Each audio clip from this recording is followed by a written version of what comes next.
Hi ರೈಕಸ್ ಕಿಚನಿಗೆ ಸ್ವಾಗತ. ನನಗೆ ಒಂದು ಸಿಂಪಲ್ ಆಗಿರೋ ಸಾಂಬಾರನ್ನ ನಾನು ಮಾಡ್ತಾಯಿದ್ದೀನಿ. ಇದಕ್ಕೆ ಬೇಕಾಗಿರುವಂಥ ನಾನು ಇಲ್ಲಿ ತರಕಾರಿಗಳನ್ನ ತೊಗೊಂಡಿದ್ದೀನಿ. ನಿಮಗೆ ಇಷ್ಟವಾದ ತರಕಾರಿನೂ ತೊಗೊಳ್ಬೋದು. ಇಲ್ಲಿ ಸ್ವಲ್ಪ ಹಣ್ಣಾಗಿರೋದು, ಸ್ವಲ್ಪ ಕಾಯಿರುವಂಥ ಟೊಮೆಟೊನ ನಾನು ತೊಗೊಂಡಿದ್ದೀನಿ. ಈಗ ಇಲ್ಲಿ ನಾನು ತೊಗೊಂಡಿರೋದು ತೆಂಗಿನ ತುರಿ, ಮೆಣಸಿನಕಾಯಿ ಹಾಗೂ ಜೀರಿಗೆ, ಧನಿಯಾ, ಸಣ್ಣ ಈರುಳ್ಳಿ ಹಾಗೂ ಕರಿಬೇವಿನ ಸೊಪ್ಪು ಹಾಗೂ ಬೇಳೆ. ಇದನ್ನು ಚೆನ್ನಾಗಿ ನಾನು ಒಂದು ಅರ್ಧ ಗಂಟೆ ಮೊದಲು ನೆನೆಸಿ ಇಟ್ಕೊಂಡಿದ್ದೆ ಬೇಳೆನ. ಈ ಬೇಳೆನ ಒಂದು 4ರಿಂದ 5 ಸಲ ನಾನು ತೊಳ್ಕೊಂಡಿದ್ದೀನಿ. ತೊಳ್ಕೊಂಡು ಈಗ ತೊಳೆದು ಕ್ಲೀನಾದ ನೀರಲ್ಲಿ ಇಟ್ಕೊಂಡಿದ್ದೆ. ಈಗ ಅದನ್ನು ಸಮೇತ ನಾನೀಗ ಬೇಯಲಿಕ್ಕೆ ಹಾಕ್ಕೊಳ್ತಾ ಇದ್ದೀನಿ. ಅದೇ ರೀತಿಯಾಗಿ ಇಲ್ಲಿ ಚಿಕ್ಕ ಈರುಳ್ಳಿಯನ್ನು ನಾನು ತೊಗೊಂಡಿದ್ದೀನಿ. ಚಿಕ್ಕ ಈರುಳ್ಳಿ ಹಾಕಿದರೆ ತುಂಬಾ ಟೇಸ್ಟಾಗಿರ್ತದೆ. ಅದೇ ರೀತಿಯಾಗಿ 1 ಗೆಡ್ಡೆ ಬೆಳ್ಳುಳ್ಳಿಯನ್ನು ಕೂಡ ನಾನು ತೊಗೊಂಡು ಹಾಕ್ಕೊಳ್ತಾ ಇದ್ದೀನಿ. ಈಗ ಕತ್ತರಿಸಿ ತೊಳೆದು ಇಟ್ಕೊಂಡಂತಹ ತರಕಾರಿಯನ್ನು ನಾನು ಟೊಮೆಟೊ ಇದೆಲ್ಲ ಒಟ್ಟಿಗೆ ನಾನು ಈ ಕುಕ್ಕರಿಗೆ ಹಾಕ್ಕೊಳ್ತಾ ಇದ್ದೀನಿ. ಈಗ ನಾನು ಇದಕ್ಕೆ ಒಂದು ಅರ್ಧ ಲೀಟ್ರಷ್ಟು ನೀರನ್ನು ನಾನು ಹಾಕ್ಕೊಳ್ತಾ ಇದ್ದೀನಿ.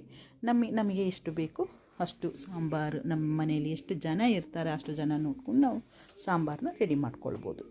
ಅದೇ ರೀತಿಯಾಗಿ ಈಗ ಇದಕ್ಕೆ ನಾನು ಚಿಟಿಕೆ ಸ್ವಲ್ಪ ಅರಿಶಿನ ಪುಡಿಯನ್ನು ನಾನು ಹಾಕ್ಕೊಳ್ತೀನಿ. ಅದೇ ರೀತಿಯಾಗಿ ನಮಗೆ ರುಚಿಗೆ ತಕ್ಕಷ್ಟು ಉಪ್ಪನ್ನು ನಾನು ಹಾಕ್ಕೊಳ್ತೀನಿ. ಅದೇ ರೀತಿಯಾಗಿ ಒಂದು ಲಿಡ್ಡನ್ನ ಕ್ಲೋಸ್ ಮಾಡಿ ಇಟ್ಕೊಳ್ಳೋಣ. ಇದು 1-2 ವಿಷಲ್ ಆದರೆ ಸಾಕಾಗ್ತದೆ. ಯಾಕೆಂದರೆ ಬೇಳೆನ ಮೊದಲೇ ನೆನೆಸಿಟ್ಟಿರೋದ್ರಿಂದ ಬೇಗನೆ ಬೇಯ್ತದೆ.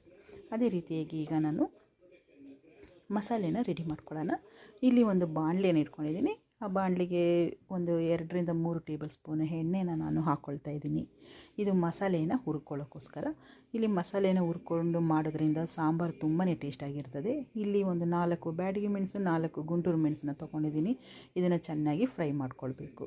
ಅದೇ ರೀತಿಯಾಗಿ ಇದು ಫ್ರೈ ಆದ ನಂತರ ಇದಕ್ಕೆ ಧನಿಯಾ, ಜೀರಿಗೆ ಹಾಗೂ ಕರಿಬೇವಿನ ಸೊಪ್ಪು ಮತ್ತು ತೆಂಗಿನ ತುರಿಯನ್ನು ಹಾಕ್ಕೊಂಡು ನಾವು ಚೆನ್ನಾಗಿ ಫ್ರೈ ಮಾಡ್ಕೊಳ್ಬೇಕಾಗುತ್ತೆ.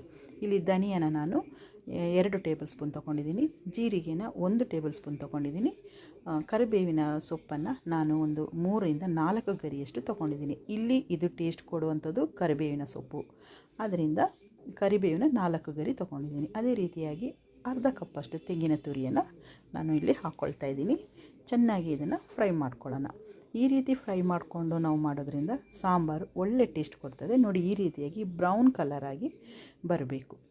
ಈಗ ಇದನ್ನು ಮಿಕ್ಸಿ ಮಾಡಿಕೊಂಡು ಬರ್ತೀನಿ. ಇದು ಚೆನ್ನಾಗಿ ತಣ್ಣಗಾದ ನಂತರ ಮಿಕ್ಸಿ ಮಾಡ್ಕೊಳ್ಬೇಕು.